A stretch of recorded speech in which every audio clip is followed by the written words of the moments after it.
সেই ইসলামিক হিস্ট্রিটা প্রথম কলকাতা বিশ্ববিদ্যালয়ে সিলেবাসে আনেন যে উপাচার্য, তার নাম শ্যামাপ্রসাদ।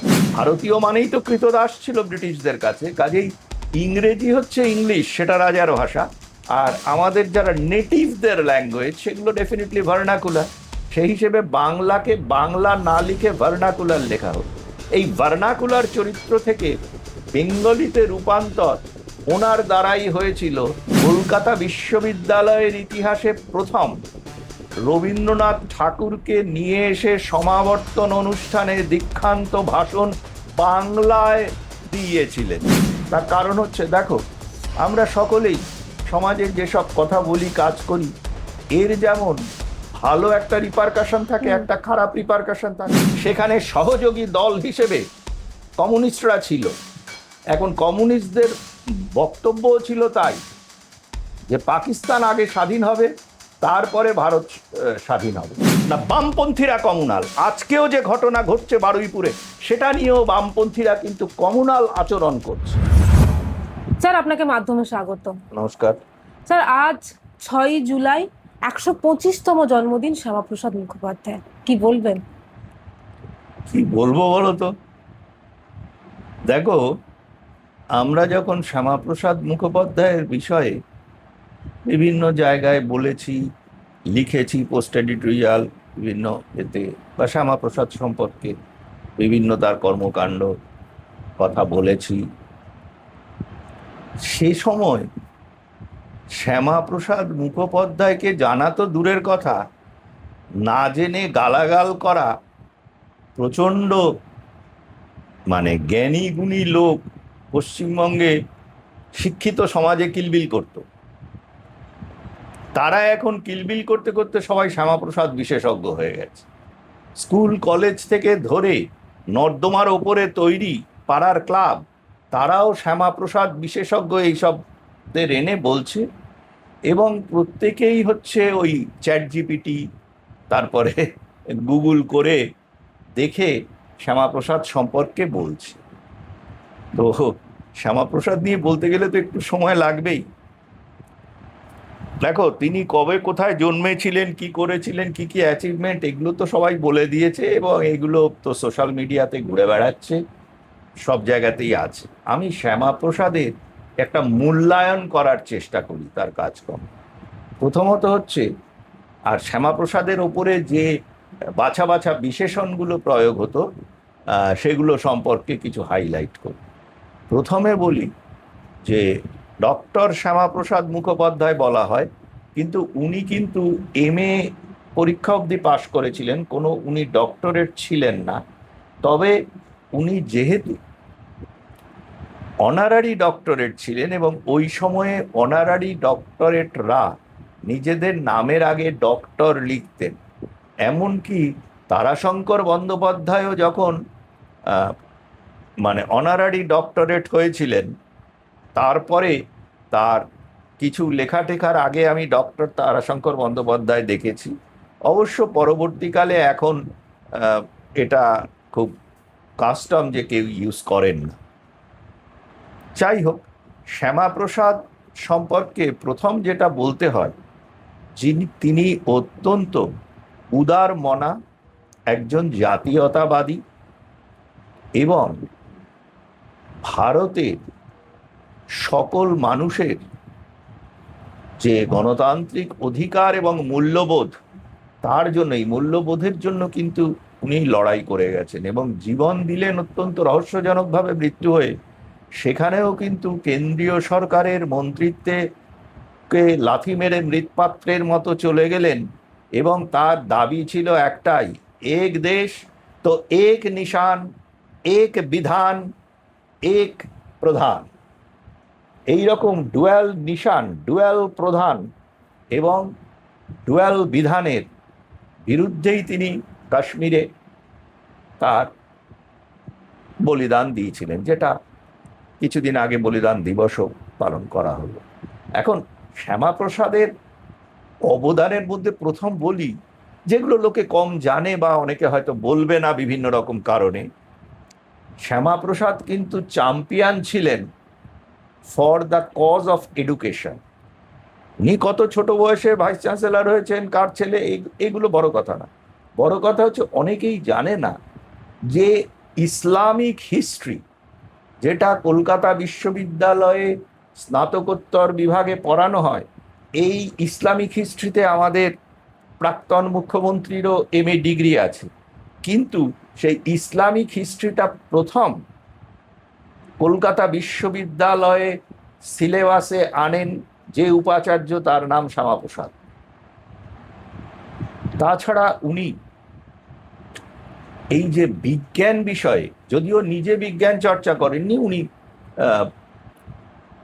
কলা জগতের লোক ছিলেন, কিন্তু বিজ্ঞান বিষয়ে ওনার আগ্রহ এবং উৎসাহ এত বেশি ছিল, উনি কমার্স মিনিস্টার থাকাকালীন মেঘনাদ সাহা, তার বন্ধু, তার সঙ্গে মানে তাকে উৎসাহ দিয়ে এই যে CSIR এর তৈরি হয়েছিল না, CSIR তৈরির সময় তার উল্লেখযোগ্য অবদান ছিল। বিশেষ করে আজকে central glass and ceramic research institute ওই যাদবপুরে, তার প্রতিষ্ঠা ও তারই বিশেষ উদ্যোগে তৈরি হয়। যার কথা বললাম যে মেঘনাদ শাহ ওনার বন্ধু, তার সঙ্গে উনি যথেষ্ট উদ্যোগ নিয়ে Saha institute of nuclear physics, যেটা আমাদের বিধাননগরে আছে, সেটা উনি পত্তন করেন। এছাড়া এই যে তোমার cultivation of science, Indian association for cultivation of science, তার বিস্তারেও কিন্তু ওনার উল্লেখযোগ্য ভূমিকা আছে। এবং আরেকটা বড় ভূমিকা আছে ওনার, সেটা বিজ্ঞান নয়, সেটা হচ্ছে আমাদের আত্মসম্মান বোধ। বাংলা ভাষাকে আগে ভার্নাকুলার বলা হতো। তুমি যদি ডিকশনারি খুলে দেখো, ভার্নাকুলার হচ্ছে কৃতদাসের ভাষা। ভারতীয় মানেই তো কৃতদাস ছিল ব্রিটিশদের কাছে, কাজেই ইংরেজি হচ্ছে ইংলিশ, সেটা রাজার ভাষা। আর আমাদের যারা নেটিভদের ল্যাঙ্গুয়েজ, সেগুলো ডেফিনেটলি ভার্নাকুলার। সেই হিসেবে বাংলাকে বাংলা না লিখে ভার্নাকুলার লেখা হতো। এই ভার্নাকুলার চরিত্র থেকে বেঙ্গলিতে রূপান্তর ওনার দ্বারাই হয়েছিল, কারণ উনি কলকাতা বিশ্ববিদ্যালয়ের ইতিহাসে প্রথম রবীন্দ্রনাথ ঠাকুরকে নিয়ে এসে সমাবর্তন অনুষ্ঠানে দীক্ষান্ত ভাষণ বাংলায় দিয়েছিলেন।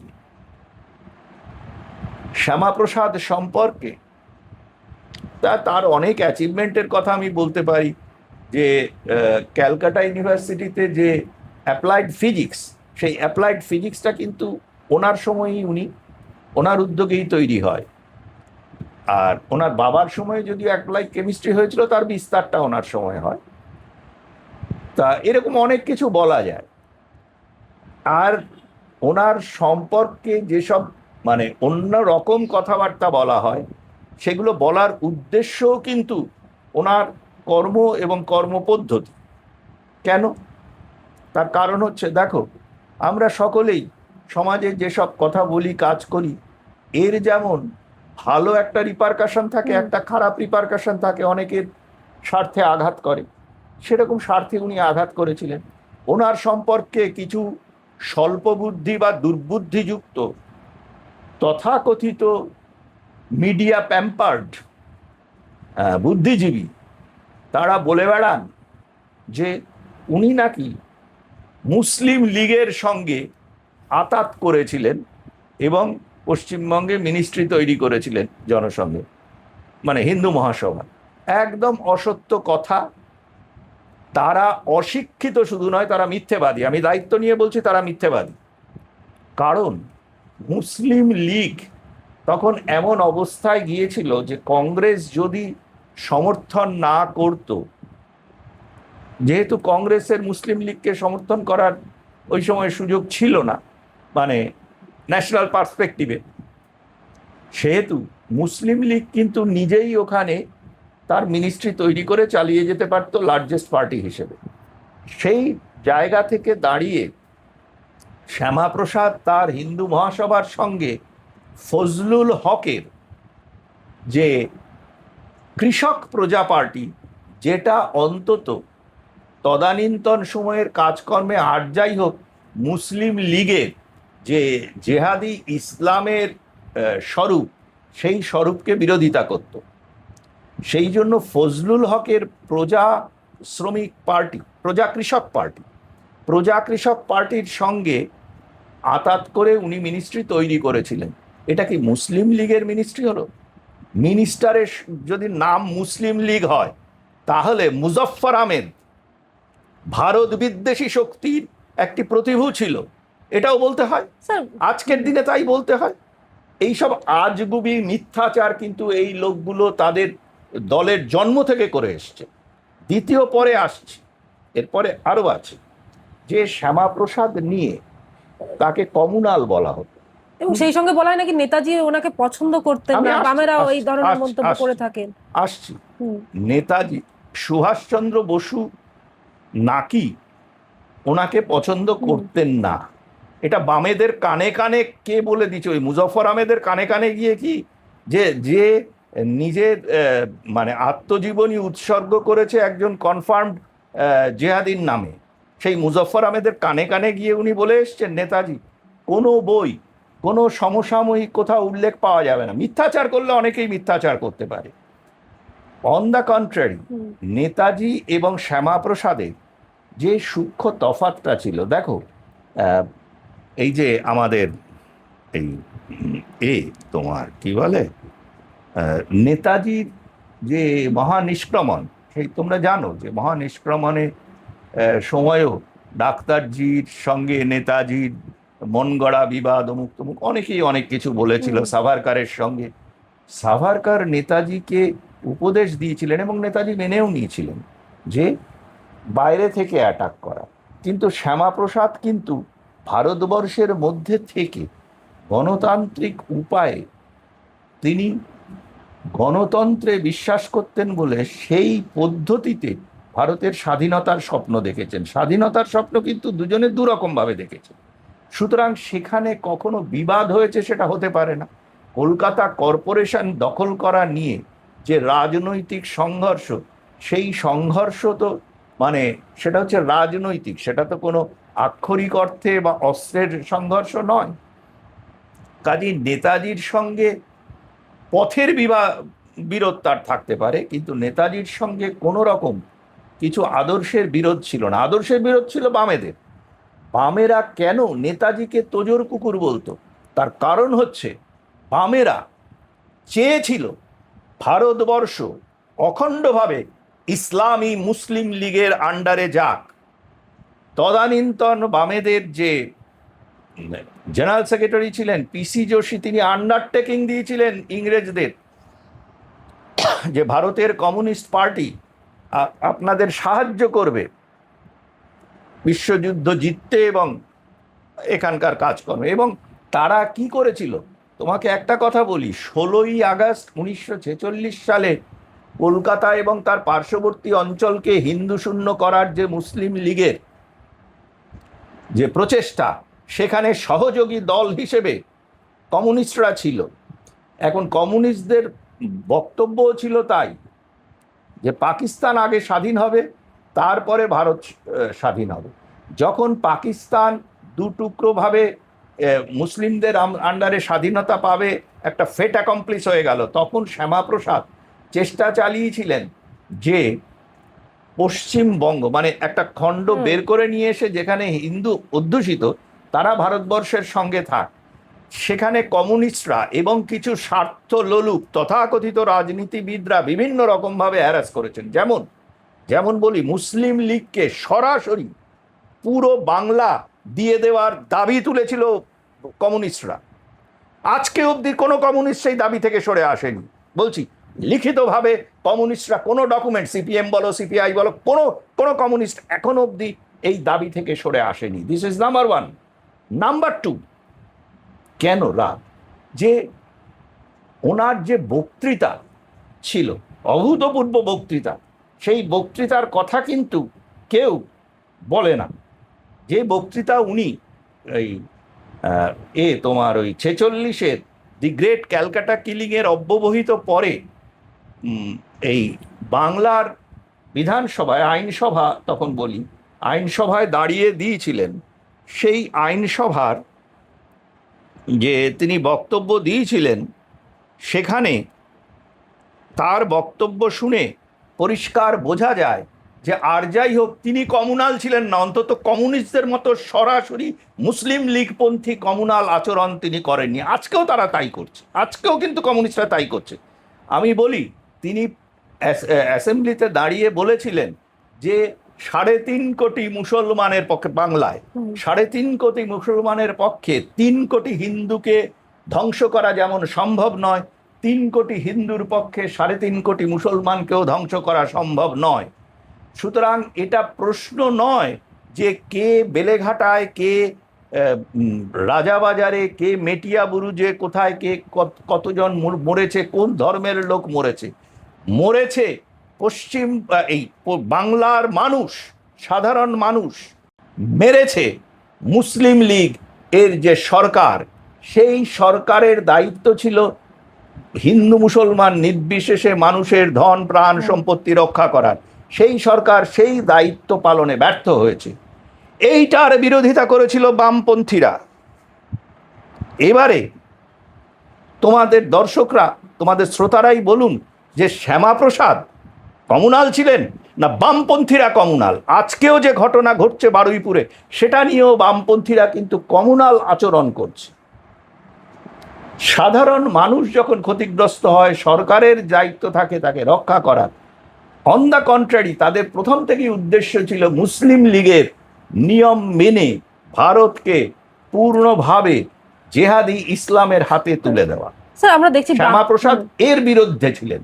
সেই জন্য আজও অবধি তাদের বাড়া ভাতে ছাই দেওয়া শ্যামাপ্রসাদকে তারা টলারেট করতে পারে না, একটাও মানুষ। কিন্তু আজকে এরা অনেক কিছু নিয়ে লাফায়। দেখো, শ্যামাপ্রসাদ যখন মারা গেলেন না, যুগান্তরের ছবিও আমার কাছে আছে, সে রিপোর্টও আছে। যুগান্তরে বলেছে স্বতঃস্ফূর্ত হরতাল হয়েছিল, কোনো রকমের যানবাহন চলাচলের উপায় ছিল না। ওনার দেহ যখন আসছে, রাত্রিবেলা দেহ নেমেছিল, সেই সময় এই অবস্থা হয়েছিল। এবং একজন কমিউনিস্ট শ্যামাপ্রসাদের রহস্যজনক মৃত্যু নিয়ে একটি কথা বলেনি। তারা চিরকালই ওই নেহেরুর সঙ্গে র্যাপো করে গেছে। তাই দেখো, তার মেয়ের সঙ্গে করে গেছে। আজকে যেমন পশ্চিমবঙ্গে এখানকার যে কমিউনিস্টরা, তারা তো মমতা ব্যানার্জির সহযোগী টিম ছিল, এখন তো সেটা পরিষ্কার হচ্ছে। বাংলাদেশে তো আমরা দেখিনি এখনো পর্যন্ত বামপন্থীদের কোনো দল রয়েছে বলে। না না, বামপন্থীরা না না না বামপন্থীদের সারা পৃথিবীতেই একটা মাকসাদ থাকে। হ্যাঁ, ওরা তো মাকসাদ বলে, আমি ওদের ভাষাতে বলছি। সেটা হচ্ছে যেখানেই দারুল হার্ব থাকবে, মানে বিধর্মী বলতে অমুসলিমদের রাজত্ব থাকবে, তাকে মুসলিম রাজত্ব, শরিয়তি রাজত্বে একে ট্রান্সফার করে দাও, তাহলেই তাদের কাজ শেষ। সেই জন্য দারুল হার্বকে তারা দারুল ইসলামে পরিণত করায়। তার ফলে ওরা তো অ্যাকচুয়ালি মুসলিম লীগ বা জেহাদি মুসলিমের সহযোগী টিম নয়। জেহাদি মুসলিমের বিভিন্ন রকম উইং থাকে, একটা উইং হচ্ছে এই বামপন্থা। এবং পৃথিবীর বিভিন্ন জায়গায় দেখো, ইরাকে দেখো, যখনই সেটা ইসলামিক হয়ে গেল বামপন্থা নেই, ইজিপ্টে নেই, কোথাও পাবে না। কোনো ঘোষিত ইসলামিক কান্ট্রিতে তুমি কিন্তু বামপন্থার অস্তিত্ব খুঁজে পাবে না। অনেকে বলতে পারে আমার ক্লাবে, আমি বাংলাদেশে চা খেতে খেতে আমরা 4 জন বামপন্থী আছি। কোনো বামপন্থী সংগঠন সেরকম কিচ্ছু নেই, পশ্চিমবঙ্গেও নেই। এখন সব জায়গাতেই এরা লাথি খেয়েছে। ত্রিপুরাতে প্রথম লাথি খেলো, পশ্চিমবঙ্গে তারপরে খেলো, আর তারপরে কেরালাতে খেলো। এখন বামপন্থা বেঁচে আছে কোথায় জানো? এই মিডিয়াতে বামপন্থীদের কিছু, মানে কি বলবো, মানে খুব অল্প শিক্ষিত সাংবাদিক নামের কলঙ্ক আছে কিছু, তারা এবং এই সাংবাদিকতার জগৎটা বামপন্থীদের অক্সিজেন দিচ্ছে। ওরা আইসিইউতে আছে, এই অক্সিজেন যতক্ষণ ওরা দিতে পারবে ততক্ষণ থাকবে, তারপরে ফিনিশ। এখনও দেখো, এই যে মানে বারুইপুরের এই দুঃখজনক ঘটনা, দুটোই দুঃখজনক ঘটনা, এবং সরকারের দায়িত্ব সেখানে থাকেই ঠিক করার। সেখানে কিন্তু ফয়দা তুলতে কে নেবেছে? ফয়দা কিন্তু তুলে নেবে জিহাদি ইসলাম, এবং সেই ফয়দা তোলার কাজে সহযোগী কারা? বামপন্থীরা। এবং তারা কাদের সঙ্গে নিয়ে আন্দোলন করছে? তৃণমূলীদের। আর ভোটের আগে এই বামপন্থীরা তারস্বরে চিল্লিয়েছে এবং ওদেরকে সমর্থন করে মিডিয়া, কিছু কিছু মিডিয়াও সেই লুঙ্গি তুলে চেঁচিয়েছে যে ইয়া আল্লাহ, সব কি বলে, সেটিং সব বীজে মূল নাম দিয়ে দিল। ওটা ব্রিজে মূল না তৃণ সিপিএম? ও তো তৃণমূল হচ্ছে সিপিএম এর ন্যাচারাল অ্যালি, কারণ যেই জেহাদি ইসলামের সঙ্গে থাকবে সেই সিপিএম এর মনিব হয়। সুতরাং সিপিএম এর মনিব তো ওইভাবেই ডিসাইডেড হচ্ছে, সিপিএম বলে না, সিপিএম সিপিআই সব। এখন শ্যামাপ্রসাদের ক্ষেত্রে এদের রাগটা কিন্তু ওখানে। শ্যামাপ্রসাদ এদের বাড়া ভাতে ছাই দিয়েছিলেন। আজও পর্যন্ত কোনো জেহাদি ইসলামী, কোনো বামপন্থী পশ্চিমবঙ্গ গঠনে শ্যামাপ্রসাদের অবদানকে মানে তাদের গায়ে মানে স্বীকৃতি দেয় না, তাদের গায়ে জ্বালা ধরা, মুখের বাড়া ভাতটা ছিনিয়ে নিয়েছিল। আর তোমাদের এই চ্যানেলেই বোধহয় আমি অনেক আগে ডিটেলসে বলেছিলাম এই কিছুদিন আগেই যে কিভাবে শ্যামাপ্রসাদ এটা করেছিলেন। সেই জন্য ওইটা আর এখন করে লাভ নেই। শ্যামাপ্রসাদ কিন্তু অত্যন্ত দূরদৃষ্টি সম্পন্ন একজন গণতন্ত্র প্রিয় এবং কোনো ধর্মের পক্ষে না থেকে ভারতের সংবিধানের পক্ষে থেকে এক নিশান, এক বিধান, এক প্রধান, এই আদর্শকে সামনে রেখে নিজের জীবন বলিদান করেছেন। এবং তার হত্যার বিষয়ে আজ পর্যন্ত যে কোনো রকম আলোকপাত করা যায়নি, সেটা তদানীন্তন ভারত সরকার, তোমার কি বলে ওই জম্মু কাশ্মীর সরকার এবং পার্লামেন্টের বিরোধী দলেদের মধ্যে বামপন্থী সোশ্যালিস্টরা, এরা কিন্তু সম্পূর্ণভাবে দায়ী থাকছে।